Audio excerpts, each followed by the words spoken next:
Hi, it's Cammy. Charlie talks football.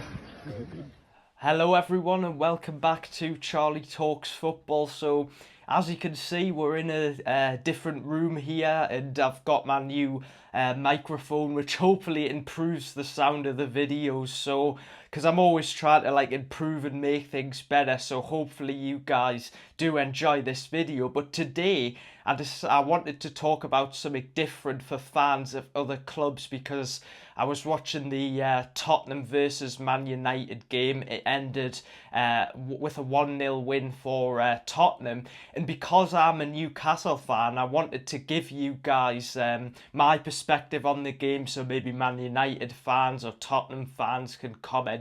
And you guys know that what I'm going to be saying isn't going to be biased, because I support Newcastle and I don't support Tottenham or Man United. So everything I'm going to say is going to be just my honest opinion. So anyway, guys, make sure to subscribe and let's get into the video. So as you guys know, the game finished 1-0 to Tottenham, and to be honest, it was really end-to-end game. Both teams had lots of chances. Tottenham are the defence is quite vulnerable, but the attack definitely needs to be better. They created a lot of chances but struggled to take them. And Man United, I mean, they're just in a complete mess at the minute. Their attack today, they had so many chances. Xerxes had a chance. It was a header where he should have scored that.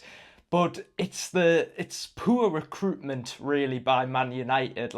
Today their attack was like a ghost. You could have put Sir Alex Ferguson up front for Man United and he probably would do a better job than Man United's whole attack today, because they were just really, really poor. Probably Man United's best player was Dorgu, who I thought was trying to run forward. At least he was actually trying to put crosses in the box. But it was a game where both teams really needed to get a result. Of course, it is a good win for Tottenham. It lifts the pressure off their manager, Ange Postecoglou, so it's good for him to get a win. But what were you guys' thoughts on the game? Now, what I'm going to do is I'm going to actually discuss positions which I think both teams need to improve on. So first off, let's start off with Tottenham. Now, I think from watching this game, you guys will agree with me that Tottenham need a striker, because I know they've got a lot of injuries at the minute, but Richarlison isn't good enough. Tell, who played today, you can see he's got ability, but I think he's only 19 years old and he's inexperienced. He's not a proper goal scorer that Tottenham needs. Someone like Victor Osimhen or Sesko, or just someone like that. And if Tottenham had Osimhen or someone like that, they probably would have won this game by a lot more goals. They created a lot of chances. Maddison was dangerous. Spence was really, really good as well.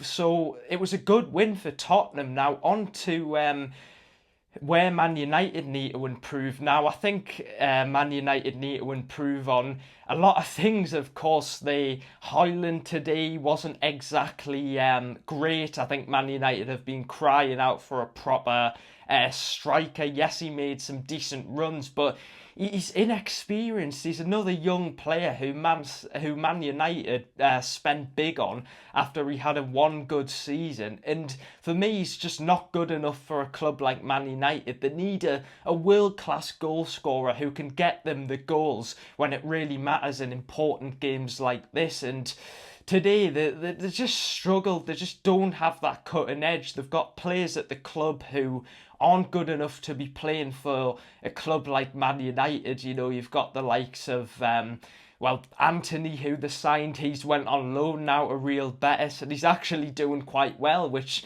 shows, is it that Man United is a bad environment for players, which I think it is, to be honest, because there's a lot of good players who've went to Man United and have not done well, and if the atmosphere is not good around the club, then the player isn't going to do well. And like I said, Dogu, the new signing, he actually looked quite good, but they were just wasteful. And like I said, Man United and Tottenham have quite a lot of injuries. They're in a bit of an injury crisis at the minute, which meant that they both had a lot of young players on the bench, which meant Man United couldn't really bring anyone on who would bring in an impact to the game. But I mean, they're just not doing well. Both sides aren't doing well. Of course, Ange, I don't think he's going to get sacked. I think Tottenham will probably give him until the end of the season. Amarin, it would be stupid for Man United to sack him. He's a new manager who they've brought in who clearly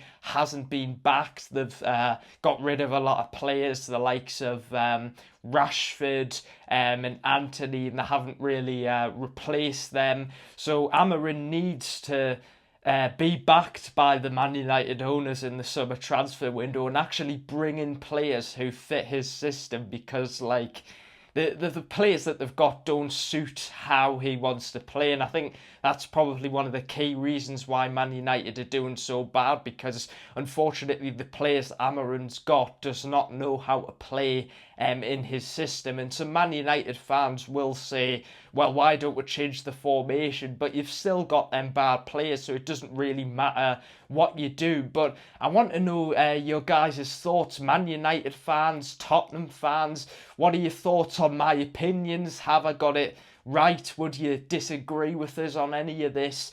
And just going back onto Tottenham as well, they're just one of those teams where they'll play attacking football. You know, in this game they did try to attack Man United. They did have quite a lot of success with the fullbacks like Spence and Pedro Porro, who played really, really well. And Tottenham fans, what are your thoughts on how Son's been playing recently? Because I thought he did all right, but clearly I think he is a player who is his confidence is low at the minute, and I think that is fair enough, because Tottenham, just like Man United, are going through a tough time at the minute. And some Tottenham fans have said Ange has been too stubborn, but to get this win today will be important for them. But one other thing, guys, that I do want to say about this game, Tottenham versus Man United, is that I think that there definitely probably should have been a lot more goals in this game. Both teams created lots of chances, and if they had more prolific world-class strikers, maybe the game would have been a lot different. And I think Man United will be pretty frustrated that they haven't managed to get that goal, because towards the final 10 or 20 minutes of the game, it felt like Man United were going to get a goal, and they didn't get a goal in the end. But it's just two teams at the minute who, like, they're just going through a really difficult time, and you know, they really need to improve with the players they've got. They're going to have to make sure that they've got that they get the summer transfer window recruitment right, especially Man United, because Man United have probably had one of the worst transfer policies ever. I'm sure most Man United fans will probably agree with what I'm saying, because the players that they've signed, they've overspent. In my personal opinion, they overspent on Højlund. They definitely overspent on Anthony. You know, that signing was probably one of the worst signings in their club's history. He just, you know, he's coming from the Dutch league to the Premier League. It's such a massive jump up, and he clearly struggled to adapt. And the problem is with Man United and Tottenham, you know, they'll keep sacking managers, but they'll never actually, they need to put the blame to the real people who are to blame, which I think are the owners, like Daniel Levy for Tottenham. He doesn't really spend that much money unless he has to. And I think that's the only reason why Tottenham actually spent money, because they were in an injury crisis. They needed to get centre-backs, and they also needed to get a striker. So that's why they did it. And Man United, their owners don't really care about the club. But What are you guys' thoughts on this different type of video? Make sure to subscribe. What are your thoughts? I'd like to see the thoughts of Man United fans, Tottenham fans on this game. Who was your player of the match? For me, it was probably definitely a Tottenham player, possibly Spencer Porro, who had very good games. You know, their pace was causing the Man United centre-backs lots of problems. But anyway, guys, make sure to subscribe for more content like this. I hope you guys enjoyed the video. What are your thoughts, Man United fans, Tottenham fans? We are trying to get 2,000 subscribers, and I'm always trying to improve the videos, so let us know if you think I could do anything better to improve it. Anyway, guys, thanks for watching today's video, and I'll see you guys in the next one. Take care. Bye.